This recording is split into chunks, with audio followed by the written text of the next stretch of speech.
அருள் கருணையினால் இந்த புளியரை வழிகாட்டு மாளிகைப்பாறை கருப்பசாமி திருக்கோவிலுக்கு வருகை தந்திருக்கிற எல்லா பக்தர்களுக்கும் இந்த திருக்கோவிலில் நடத்துகிற ஒவ்வொரு அருள் நிறைந்த காட்சிகளை எல்லாம் யூடியூப் சேனல் மூலமாக உலகமெங்கும் பார்த்து தன் மனதுக்குள்ளே பிரார்த்தனை செய்து கொண்டிருக்கிற எல்லா பக்தர்களுக்கும் உங்கள் அனைவருடைய எண்ணங்களும் நிறைவேறி இந்த பூவுலகில் என்னாலும் நீங்கள் நிம்மதியாக வாழ வேண்டும் என்பதற்காக என்னாலும் பிரார்த்தனை செய்து கொள்கிறேன். மனிதனுக்கு பக்தி என்று ஒரு ஒழுக்க நெறியை நமது முன்னோர்கள் முனிவர்கள் எல்லோரும் நமக்கு வழிகாட்டினார்கள். பக்தி என்ற ஒன்றுதான் வஞ்சகமற்றதாகவும் பொறாமை அல்லாததாகவும் தான் என்ற ஒரு ஆணவமற்ற ஒரு தன்மையான நெறிகளையும் நமக்கு உருவாக்கியது என்பதனால்தான் அந்த பக்தி நெறி போற்றதுக்கும் வணங்குவதற்குமாக இன்று வரை நாம் பாராட்டு கொண்டிருக்கிறோம். ஆனால் பல பக்தி நெறிகளில் இருந்த ஆன்மீகவாதிகளே வஞ்சனைவாதிகளாகவும் பிறர் தாழ்ந்து போவதற்கு தனக்கு கிடைத்த தெய்வ சக்தியை பயன்படுத்தியதாக சில சான்றுகளையும் கூட புராணங்களிலும் இதிகாசங்களிலும் கூட நாம் படித்திருக்கிறோம். முக்கோடி வாழ்நாளும் முயன்றெடுத்த தின்தோளும் என்று கம்பன் ராமாயணத்திலே ராவணனை குறிப்பிடுவார். அந்த ராவணனை பற்றி அவர் சொல்லுகிறோடு முக்கோடி வாழ்நாளும் முயன்றெடுத்த தின்தோளும்னு சொன்னார்னா 3 கோடி வரங்களை ஈசனிடமிருந்து பெற்று வலிமை மிகுந்த ஒரு அரசனாக அரக்கனாக வாழ்ந்து கொண்டிருந்தார் ராவணன். முயன்றெடுத்த வலிமை மிகுந்த தோள். அவருடைய வீரத்தை பற்றி சொல்வதற்கு அந்த வார்த்தைகளை அவர் குறிப்பிட்டார். அந்த ராவணன் கூட தனக்கு கிடைத்த தெய்வ சக்தியவும் தான் பெற்ற வரங்களையும் தவறான வழிகளுக்கு பயன்படுத்திய ஒரு காரணத்தினால் அவருடைய பக்தி போற்றத்தக்கதாக இருக்கவில்லை என்பதற்கு ராமாயணத்தில் ராவணனுடைய வாழ்க்கை ஒரு பெரிய எடுத்துக்காட்டு. அந்த ராவணனுடைய மாட்சியை பற்றி சொல்லுகிற பொழுது, வெள்ளருக்கன் தடைமுடியான் வெற்பெடுத்த தின்தோளும்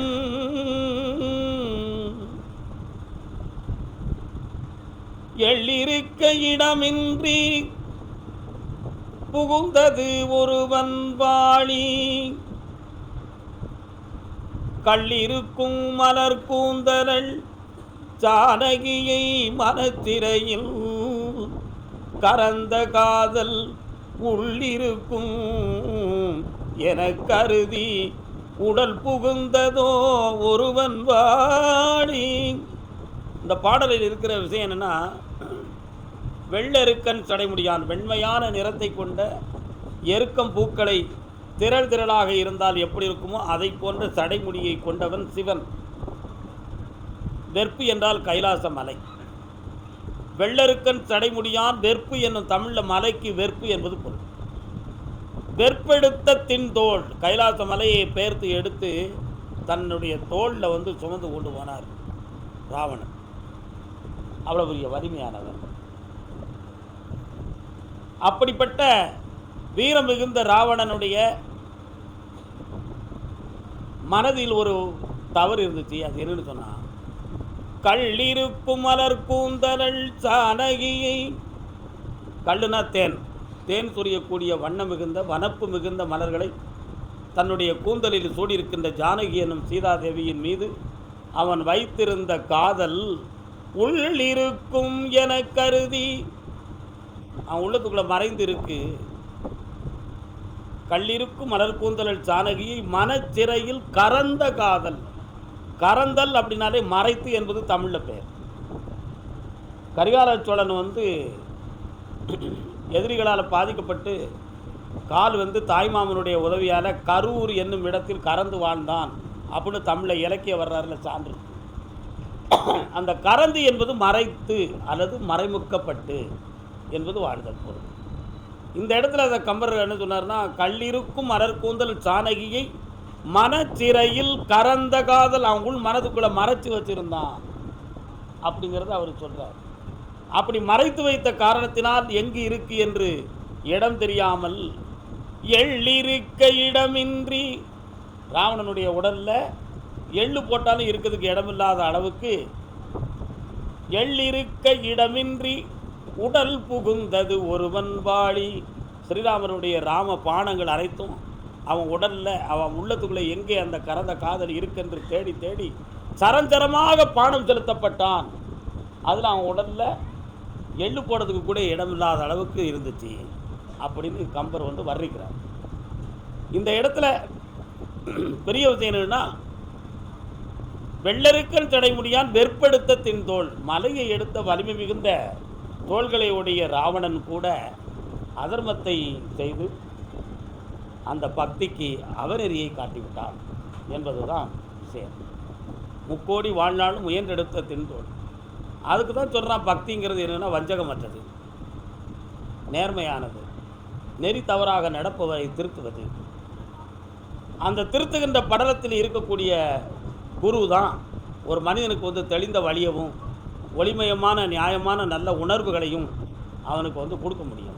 எல்லாராலும் கொடுக்க முடியாது. ஆகையினால்தான் பக்தி நெறியில் குருமார்களை வந்து தெய்வத்துக்கு சமமாக நினைக்கிறதுக்கு காரணம். இந்த நினைப்பதற்கு காரணம் அப்படின்னு நம்ம சொல்லுகிற பொழுதே, நினைவு என்பது எப்படிப்பட்டது? ரோட்டில் நடந்து போகிறோம், ஒருத்தன் விரைத்து பார்ப்பான், அதையும் நம்ம கவனிப்போம். ஒருத்தன் முறைத்து பார்ப்பான், அதையும் கவனிப்போம். ஒருத்தன் புன்னகையோடு பார்ப்பான், அதையும் பார்க்குறோம். ஒருத்தன் நல்ல எண்ணத்தோடு பார்ப்பான், அதையும் பார்க்குறான். ஒருத்தன் பயபக்தியோடு பார்ப்பான், அதையும் பார்க்குறோம். ஆனால் இத்தனையும் பார்த்தாலும் யாரோ ஒருத்தன் விரைத்து பார்த்தானே, முறைத்து பார்த்தானே, அவன் பார்த்த உணர்வு இந்த உடம்புல ஓடிக்கிட்டே இருக்கும்.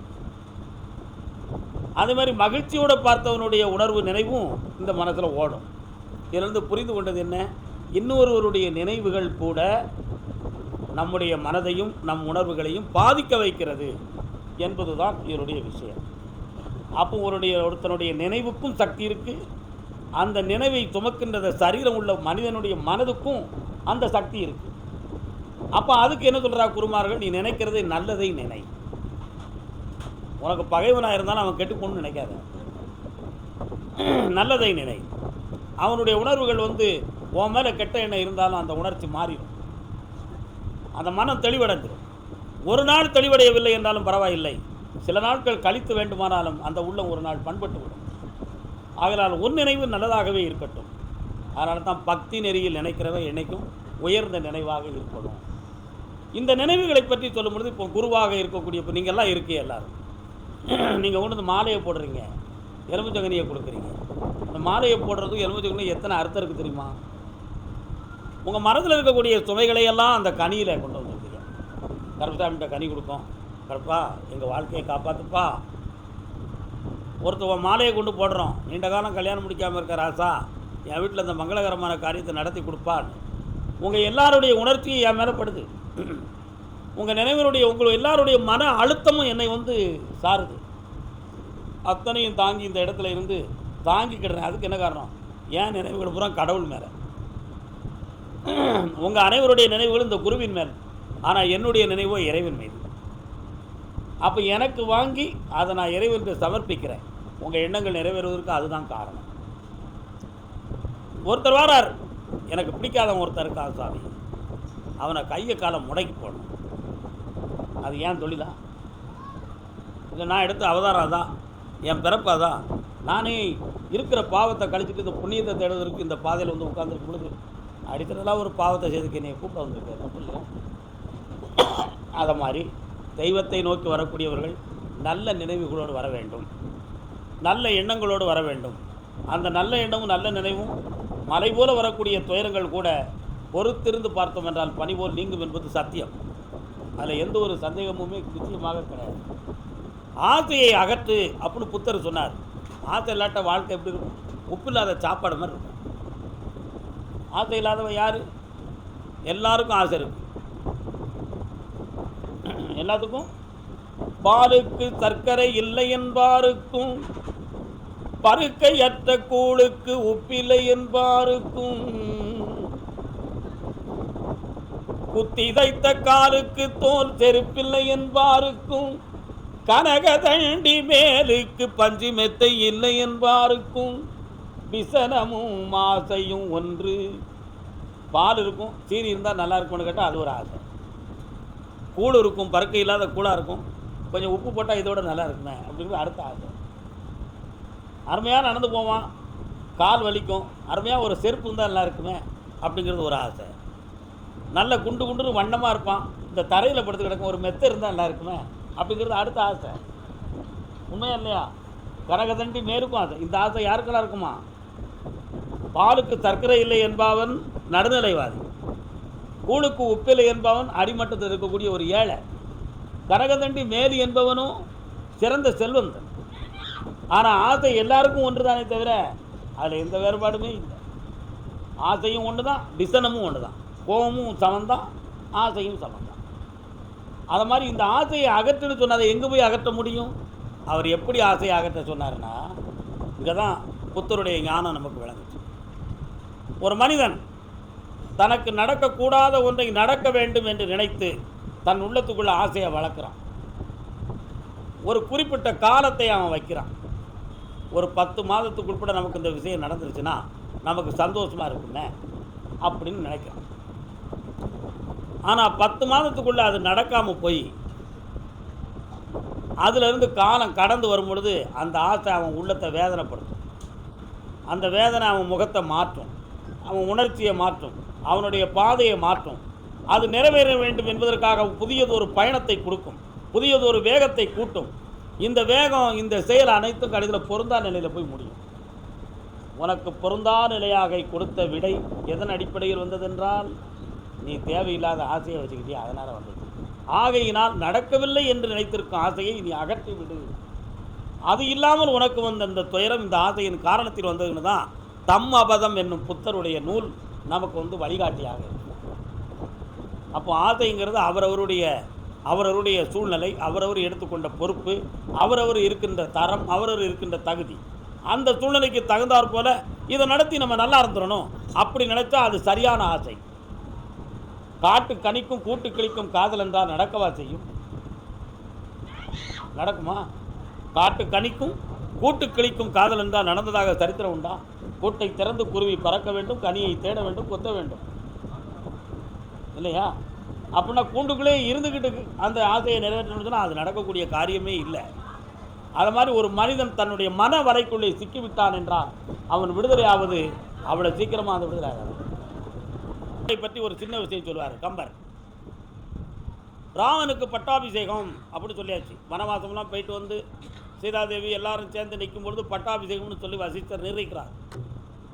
பட்டாபிஷேகத்துக்காக நாள் 6 மாத காலங்கள் அயோத்தி மாநகரத்தில் அலங்காரம், தோரணம், வாரணம், மக்களுடைய எழுச்சி, மக்களுக்கு படியளத்தல், பொன் கொடுத்தல், பொருள் கொடுத்தல், எல்லா மக்களையும் மகிழ்ச்சியாக வைத்திருக்க வேண்டும், ராமனுடைய பட்டாபிஷேகத்தை ஆர்வமாக ஆனந்தமாக பார்க்க வேண்டும் என்ற ஒரு எண்ணத்தை பக்தர்களுக்கும் மக்களுக்கும் அப்படி உருவாக்கி விட்டார். எல்லா மக்களும் எப்பொழுது ஆவலோடு காத்திருந்தாங்க. ஸ்ரீராமர் பட்டாபிஷேகம்னா என்ன அப்படிங்கிறத பற்றிய ஒரு விளக்கத்தை சில புலவர்கள் சொல்லுதான். சாமியுடைய தலையில் ஒரு மாபெரும் தங்க கிரீடத்தை செஞ்சு, இந்த நாட்டின் பொறுப்பெல்லாம் இந்த கிரீடத்தில் பதிக்கப்பட்டிருக்கிறோம் எங்களுடைய மனதின் அலையால், அது இறைவனாக நியமிக்கிற இறைவனுடைய திருப்பாதத்தில் வச்சு இந்த நாடே அற்புதமான இந்த பொறுப்பை இந்த கிரீடம் மூலமாக உங்களுக்கு முடிசூட்டி வைக்கிறோம் என்ற ஒரு நிலையை அர்ச்சனை செய்து எல்லா மக்களுக்கும் அதை காண்பித்து இன்றிருந்து இந்த நாட்டை இவர் ஆட்சி செய்ய போகிறார் அப்படிங்கிறதுக்காக அந்த பட்டாபிஷேகத்தை சூடுறது தான் பட்டாபிஷேகம்.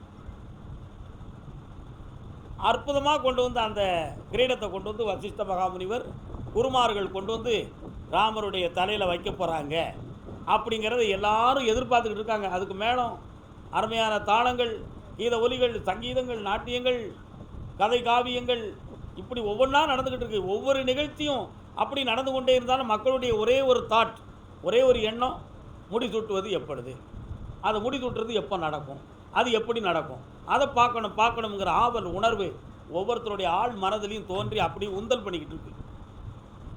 அப்படி பண்ணிக்கிட்டு இருக்கும் பொழுது அற்புதமாக மேலே ஒலிகளை எழுப்பி வசிஷ்டர் கொண்டு வந்து கிரீடத்தை ஸ்ரீராமருடைய தலையில் வச்சார். அப்படி வச்ச உடனே கூட்டத்தில் இருக்கிற மக்கள் அனைவரும் தன்னுடைய தலையில் கையை வச்சாங்க. அங்கே இருக்கிற ஒரு பெரிய விஷயம் தான், தன்னுடைய தலையில் கையை வச்சாங்க. மக்களே, நீங்களெல்லாம் உங்கள் தலையில் கையை வச்சிங்களே ஏன்னு கேட்டார். ராமருடைய தலையில் வைத்த அந்த கிரீடத்தினுடைய அழுத்த உணர்வு எங்கள் தலையிலே தெரிந்தது. ஆகையினால் எங்கள் தலையும் நாங்கள் தொட்டு பார்த்தோம்னு சொன்னான். இதிலிருந்து புரிந்து கொண்டது என்ன? ஸ்ரீராமர் மீது அந்த மக்கள் எல்லாரும் வைத்த பற்று, இந்த முடிசூட்டுதலுங்கிற இப்படித்தான்ங்கிற வைத்த ஒரு நினைவு உணர்வு, தன்னையே மறந்து தன்னுடைய உள்மனதை அவருக்கு பறிகொடுத்த தன்மை, அந்த பக்தி, அவருக்கு சூட்டுவதை தனக்கு சூட்டியதாக உணர்ந்து கொள்ளக்கூடிய அளவுக்கு உணர்வு பரிமாறம் நடந்த தன்மை. இதுதான் பக்தியினுடைய இலக்கணம். இறைவனுக்கும் நமக்கும் ஒரு உணர்ச்சி பந்தத்தை உருவாக்கி வச்சுருக்கணும்.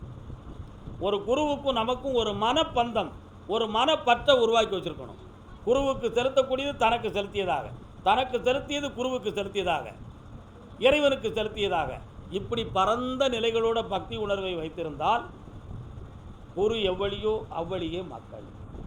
குரு செலுத்துகின்ற உரையாடல், அவர் சொல்லுகிற உபதேசம், அவர் செலுத்துகின்ற வார்த்தை, இவை அனைத்தும் அந்த மக்களுடைய மனதில் ஆணித்தனமாக பதிஞ்சிருக்கும். அதனால்தான் குருவழி திருவழி, இந்த ஆன்மீக நெறி பக்தி நெறி. ஏன் ஆன்மீக நெறி என்னது? மனதை செலுத்துவது தான் ஆன்மீகம். மனதை ஞானத்தின் பக்கத்தில் செலுத்துவது தான் ஆன்மீகம். பக்தி நெறியோடு உங்களுடைய மனதை வச்சிருந்து உங்களுடைய மாசில்லாத மனதுக்குள்ளே ஈசனை குடிகொண்டு வர வைக்க நீங்களெல்லாம் தகுதி உடையவர்களாக வாழ வேண்டும் என்று சொல்லி வாழ்த்தி வணங்குகிறேன். வாழ்க வணக்கம். கருப்பசாமி மயில் வாகனத்தில் வந்த முருகா, வேலவா, விநாயகப் பெருமானே, என் குருநாதரே, பாண்டி சித்தரே, என்னோடு தவழுகின்ற மகா முனிவர்களே, சித்தர்களே, யோகியர்களே, கருப்பசாமி, உன்னை எங்கிருந்து நினைத்தாலும் எப்பொழுது அழைத்தாலும் அடியேற்கு காட்சி தந்து அருள் கொடுப்பதாக சத்தியம் கொடுத்த என் அன்பு தெய்வமே, அழைக்கின்ற பொழுதெல்லாம் 21 கூட்டுறவு 61 பந்திக்காரர்களும் சேனை வகுத்து தானை சூழ்ந்து தொண்டு செய்வேன் என்பது சத்தியமானால் வந்திறங்கி சொன்ன வாக்கு நடக்கும்படி கட்டளையிட்டு கூப்பிடணும்ப்பா. பட்டினத்தார் திருவடிகளுக்கு 1000 கோடி வாழ்த்துக்கள். முதல் உத்தரவு, விருதுநகர்